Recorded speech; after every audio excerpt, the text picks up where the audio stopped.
Thank you, Michelle. Move this back up here. The think tank of which I am president have looked at this CCS process in some detail, and we took the chart of all the 400 coal-fired power plants larger than 100 megawatts, and there's another 1 to 200 smaller. And we plotted the miles of pipeline required to connect those 400 power plants to what may be viable geologic formations. And we found that we had to, at the best, I mean, really doubling up and everything else, we had to build pipelines 11,000 miles long in order to get the CO2 from where it's generated into some geologic formation. And that is a huge pipeline. It's 3 or 4 times longer than the Alaska pipeline. Now, our next speaker, Francisco, is from Madrid. He's done a great deal of work in Spain. He's been very successful. Looking forward to what he has to say.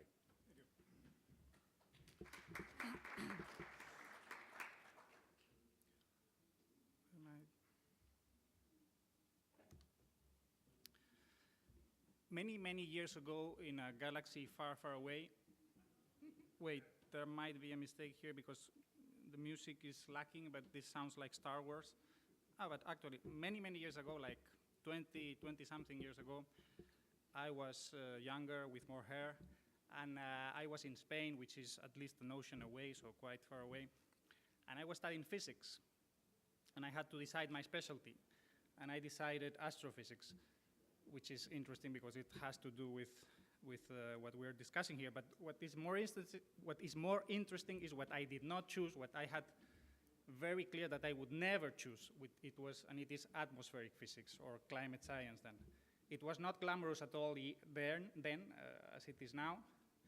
But especially for me, it was too far away from fundamental physics like quantum physics, relativity, cosmology, all that.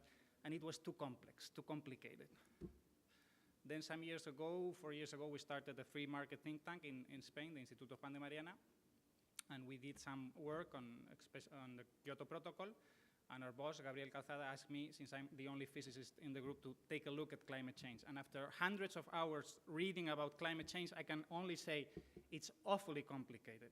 And I hate it when people simplify it and just say that it is the end of the world or that there's absolutely nothing to worry about. So I'm going to try to give you a perspective from what I do now, which is rather different, which is from the perspective of ethics, political philosophy, economics. The first part is freedom, property, and aggression. A normative ethics with universal, symmetric, and functional rules is based upon the fundamental principle of property rights.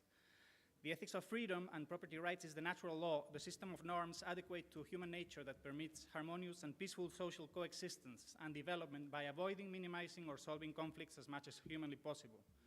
Property is the domain of legitimate decision by the owner, the space in which each person is free to act according to his preferences without violent interference from others, whose valuations in this regard are ethically irrelevant. All peaceful actions by the owner in his property are permitted, and no actions are obligatory. There are no natural positive duties. The right to property is a negative right of non-interference.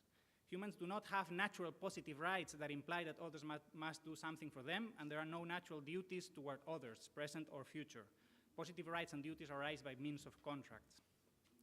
But freedom does not mean absolute absence of restrictions. My freedom ends where the freedom of others begins. My property is finite and limited by other people's properties. Freedom and property rights are equivalent to the non-aggression axiom. The initiation of force is not legitimate. Force may be used only for defense and justice. Aggression, the invasion of the property of others without their consent, is forbidden. The aggressor must repair the damages and compensate the victim. Aggression is not only the narrow sense notion of criminal violence performed by a person against another one and his possessions, like murder, assault, injuries, rape, kidnapping, theft. Aggression in an abstract sense is any sufficiently intense, adverse, or noxious physical interference caused by a person or his possessions or another person's property. Property, being the owner of something, is not always good. Property does not only imply the right to enjoy and use means of action. Property can be bad. The owner is responsible for the damages that his actions and his possessions could cause on others, whether unintended or unintended, known or unknown, foreseen or unforeseen. All actions imply the production of undesired residuals or waste that must be taken care of by the owner so that they do not damage others. All real things are directly or indirectly interconnected by fundamental forces, so that a change in one entity causes some effect, small or big, on other entities. But ethical rules refer only to changes and effects caused by human action that can damage others and create conflicts. These interactions can involve matter, like solid, liquid, gas, macroscopic or macroscopic, big or microscopic, small particles.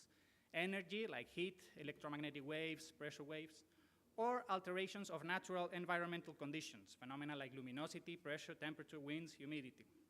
Effects can be more or less strong or weak, concentrated or diffuse, direct or indirect, local or global, frequent or infrequent, cumulative or non-cumulative, instantaneous or delayed, temporary or permanent. Due to the limitations of the human mind, reality is often studied in a simplified way, as if it were linear and simple, but nature is in fact a complex network of entities and relationships. A cause can have multiple effects over different persons, some positive and some negative, and an effect can have multiple causes, natural or artificial, from one person or from many people doing the same thing, like breathing, or complementary things, like making and driving cars, or like producing and consuming energy. In chaotic non-linear systems, small causes can have big effects due to amplifiers, the stabilizer or positive feedback loops, but also, and this is often forgotten, big causes can have small effects due to dampers, stabilizers, or negative feedback loops. In order to be qualified as aggressions, real events must at least be physically detectable, psychologically perceptible, and relevant for human preferences. Objective real conditions do not automatically constitute problems. It is human valuations which perceive situations as opportunities or threats, benefits or damages, goods or bads. And it is the possible incompatibility of subjective human preference what originates conflicts. What one likes, another may dislike. The specific contents of the notion of aggression are somehow open and debatable. It is not a concept with sharp boundaries. It is partially fuzzy and arbitrary. It cannot be fully determined by deduction using pure reason. It depends on customs, traditions, conventions, like problems like blocking sunlight. Should it be considered an aggression?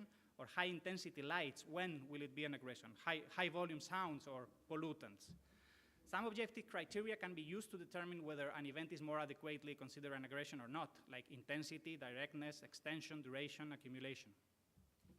A functional ethics of freedom needs to include responsibility principles and rules for legitimate defense. The traditional and sensible principles of justice place the burden of proof of aggression on the accuser, who must prove beyond reasonable doubt that the guilt of the accused. It is not the accused who must prove his innocence. If it were so, every person should have proof of innocence for every action and moment in his life, because he could always be accused of something. Legitimate defense may be invoked by the actual or possible receiver of the effects of an action if there is clear, present, and provable danger, and not just if someone cannot fully assert that there is not. Defense becomes illegitimate, it becomes aggression, if it cannot be proved that there is a danger of real damage. The precautionary principle proposed by many environmentalists demands that the initiator of an activity proves its complete harmlessness and that the government does not need to prove probable harm in order to stop it. But proving that something is absolutely innocuous is impracticable in new domains when learning is performed by trial and error, and therefore this principle would paralyze innovation. Knowledge acquisition is costly and full knowledge is impossible. The notion of aggression is based on the consequences of results of actions, the real effects in the world, and not on the knowledge or intentions of the agents. Instinctive moral feelings tend to excuse or diminish responsibility if there is no intentionality or if the damages are unforeseen secondary effects. This is so partly because moral feelings evolved as genetic instincts in past times when our human ancestors had little capabilities of action.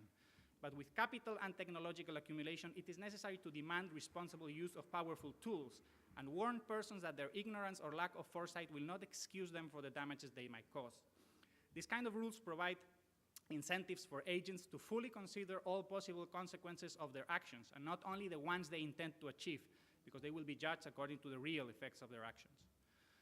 Property rights work very well when reality is easily separable, when the effects of actions are direct, local, concentrated, and falling mainly on the owner and his property, and eventually on adjacent others easy to identify.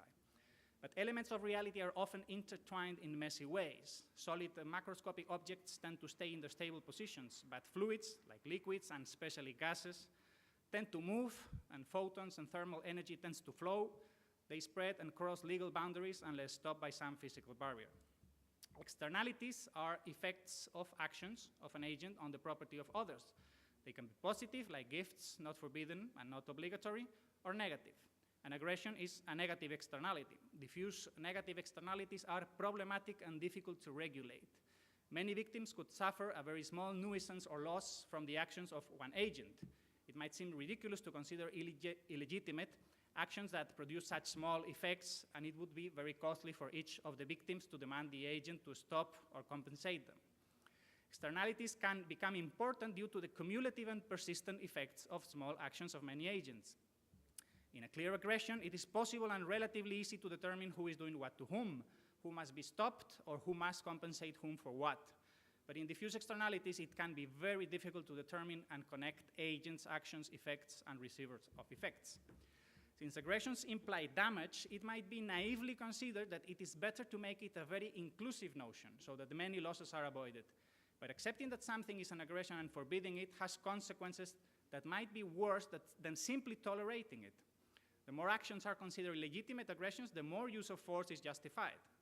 And cost of the system necessary to detect and punish the aggressors and compensate the victims could exceed its benefits, always bearing in mind that it is extremely problematic to perform interpersonal comparisons and additions or subtractions of utility, or what is known as social cost-benefit analysis.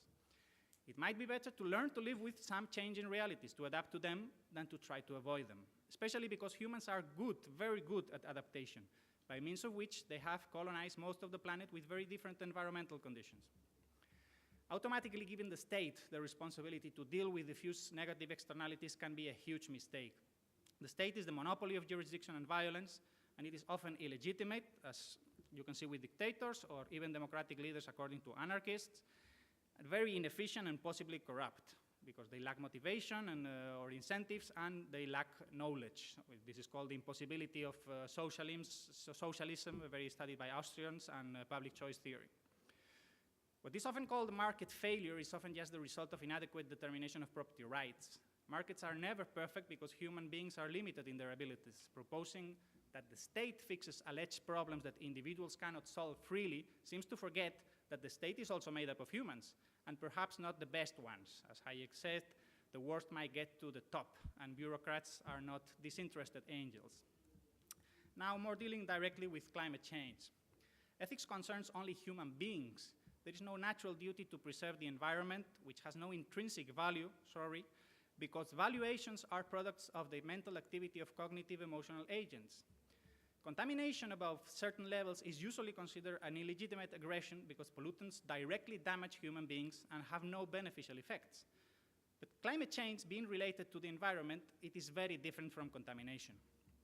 Anthropogenic climate change might occur due to changes in land use and emission of greenhouse gases. Changes in land use can alter the reflectivity or albedo of the surface of the planet, and it seems hard to consider them an illegitimate action. Carbon dioxide is a greenhouse gas that results from respiration and from burning fossil fuels. Labeling it a contaminant is an abuse of language, since it is necessary for photosynthesis and it is not toxic. Some human activities, like growing trees, also take carbon dioxide off the atmosphere. It is extremely difficult to prove specific relationships between human carbon dioxide emissions, local climate changes, and particular effects. Climate change, be it global warming or cooling, has multiple possible causes and effects, and the evaluation of the effects can be different in different parts of the planet, and also, of course, for different people. Cold regions may welcome warming and lament cooling, and warm regions may welcome cooling and lament warming. Climate change alarmists seem to be climate reactionaries, accepting no change. There is no optimal climate, and conflicts for its determination may arise if humans achieve partial control over the climate. Even if humans are adapted to the present climate, this does not imply that it would be difficult to adapt to different climates if the changes are not excessive.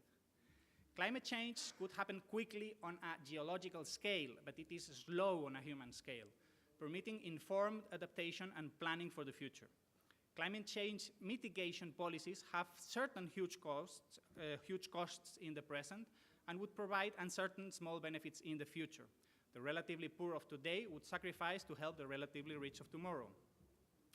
Temperature is not the only phenomenon associated with climate change, and it is possibly not the most relevant for human welfare, since humans live in wide ranges of temperature. Sea level, precipitations, and extreme weather events can be much more important. Sea level can slowly increase due to global warming, but the process is very slow, so that protections can be prepared and capital amortized if necessary. Freedom of migration can help relocate people whose lands become inhabitable. Precipitation should in general increase with global warming, although their distribution might change, and the dependence of extreme weather events on temperature is complex and little known.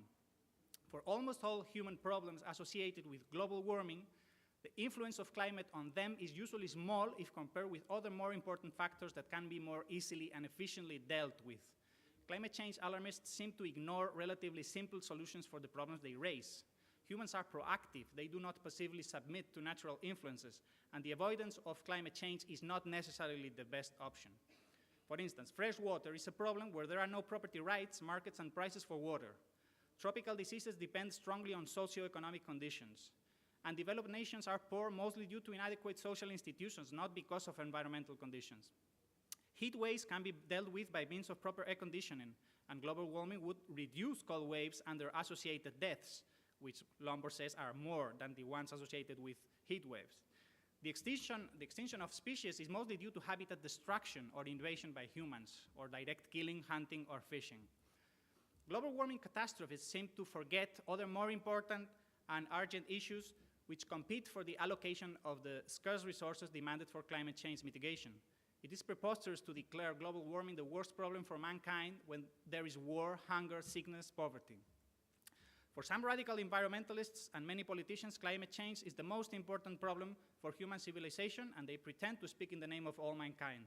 But all problems seem to be extreme for them, having no notion of relative opportunity cost. Their moral language imposes duties on citizens who seem to be receiving orders about what they must do and what they must avoid no matter what. Governments are supposed to be necessary to protect their citizens against aggressions, but they are very incompetent at this task. They often perform their own institutional aggressions by prohibiting perfectly peaceful and voluntary activities. And now, with climate change, they seem to consider anthropogenic global warming an illegitimate and desirable action, which, as I have tried to discuss, is very debatable. Some radicals even try to censor and criminalize dissent from skeptics, deniers, or, as they call us now in Spain, minimizers. But thought and speech, even if wrong or false, which might be, are never real crimes. There may be special interest groups on both sides of the debate fighting for their favorite public policies, but it's not only oil and coal and nuclear companies, but also heavily subsidized renewables, about which we know a lot in Spain. While the official mainstream climate science may well be correct, and we might, most of us, be wrong here, the ignorance regarding economics, political philosophy, and ethics is huge. The most important entities for a human being are other human beings, for the good and for the bad, and not the environment. Humans can be especially damaging when organized politically and inspired by collectivism. The possible damages of climate change should be compared to the possible damages of governmental, bureaucratic intervention and political oppression. Maybe the whole global warming scare is an excuse to increase the extension of political power or a distraction from other serious problems. Social institutions matter most, and they are very wrong now. A huge improvement is possible, and freedom is the answer. Thank you very much.